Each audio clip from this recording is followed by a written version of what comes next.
Hello and welcome back to another video. I'm Lucy Luxburn and this week is Banned Books Week. Am I posting this on the last day of the week? Yes.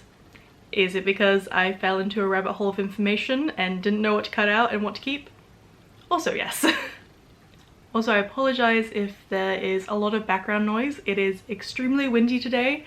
I cannot help that. The wind is unstoppable. So Banned Books Week was created in America, but I happen to live in Australia, so I wanted to talk about Australia's history with book censorship. Now, Australian politics can get ridiculous at times, and Australians are not shy about protesting. So here's a brief history of Australians hating on book censorship. Now, in the 20th century, Australia was considered one of the harshest censors in the Western world, especially in regards to books that were seen to arouse curiosity about sexual pleasure. D.H. Lawrence's Lady Chatterley's Lover in 1928 is a famously banned example because it was also banned in the UK, US, Canada, India, and Japan for its depictions of a relationship between a working class man and an upper class woman, its descriptions of sex, and at the time, unprintable four-letter words. So 90% of these books were banned for being obscene, in which it had the potential to corrupt or deprave its reader, and this definition was definitely stretched to accommodate a racist and homophobic agenda. Now, there are hundreds of books that got banned and quite a varied collection, so I'm not going to list them all. But at some points in time, Australians were restricted from, let me get my notes, material that included homosexuality, witchcraft, birth control information, poetry, the work of modernist authors, particular political pamphlets, romance fiction, and comics. And of course, this list is not limited. So prohibition was enforced and custom officials had the authority to search bags and all book imports, and if you were caught with one of these banned books, you could be prosecuted as a criminal. But that didn't stop people from complaining and distributing the books anyway. So let's start with a story about Australia's politics being ridiculous. So The Catcher in the Rye was banned in 1956 and was found in the Parliamentary Library because the US ambassador was giving copies to different foreign countries as an example of the country's fine literature. And at the time, the banned book list was not public, so no one knew and just accepted it into the library. So this caused an embarrassment and ended up making the banned book list public, which meant booksellers could finally know what books were banned instead of ordering popular books from overseas and having them seized on arrival with no warning, because that would be a smart thing to do.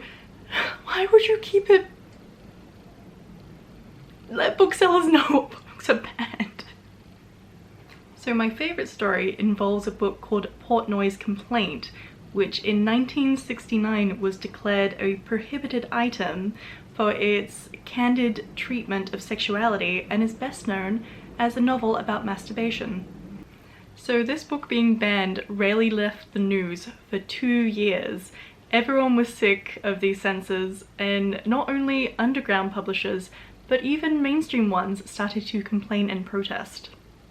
So that's when publisher Penguin Books, yes, that Penguin Books, decided to print copies in secret, store them in unmarked moving trucks, and distributed them locally.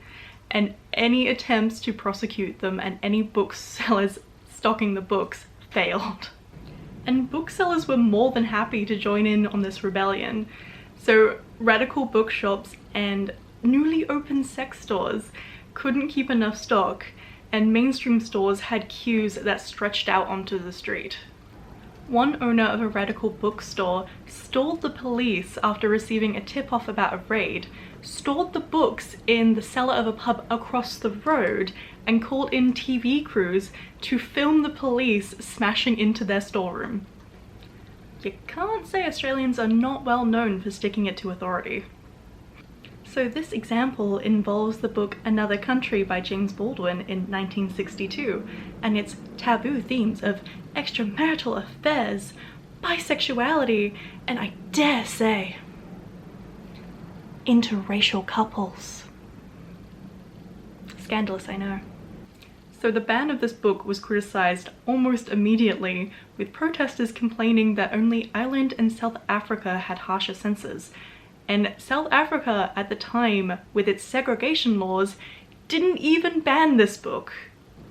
So this ban, of course, increased criticism of the censorship laws and accused censors of racism and being supporters of the increasingly unpopular white Australian policy. Which, let's be honest, they probably were.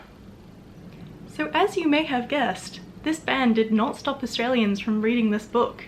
It was posted in the mail and smuggled in with suitcases, and in 1964, Gough Whitlam, who at the time was the deputy leader of the opposition Labour Party, had his copy seized by customs. And for my final example, in 1972, a comic book store right here in Melbourne called Space Age Books had 2 shipments intercepted and seized by customs, which prompted employee Paul Stevens to write a 3-page letter to the Department of Customs and Excise. The department actually took this letter very seriously and did agree with a number of the reasons he had listed out on why the system was flawed and needed to be changed. But of course nothing came of it and the comics remained banned. If you want to read the full letter, I've actually listed a blog post down below that contains it. So what did happen with all these books? Well, it was an open secret that Australia kept a reference library of these banned books from the 1920s to the 1980s, but then the collection just mysteriously vanished. So people had just assumed that the collection had been dispersed and sold on the black market, but nah, it was just incompetence. So in 2005, this ghostly collection was rediscovered, all 793 boxes and 12,000 titles. No, just casually misplace 800 boxes. Like, you know how it is, just do some spring cleaning, put something somewhere safe, and then immediately forget the location. We've all been there. So the collection had been found 7 stories underground in one of the branches of the National Archives in Western Sydney, just marked under the category of miscellaneous. So the books were in great condition, unread, wrapped in brown paper, as they had been removed from the public for being too dangerous for Australian eyes. There are occasionally exhibitions featuring some of these previously banned books, and one day I might even be able to attend one. Gonna keep an eye out there. And that was the video. Hopefully you had fun learning a very brief summary of some of Australia's history. And remember to take care of others and yourself, and I'll see you next time. With book censorship to accommodate, I can speak. Video, hopefully,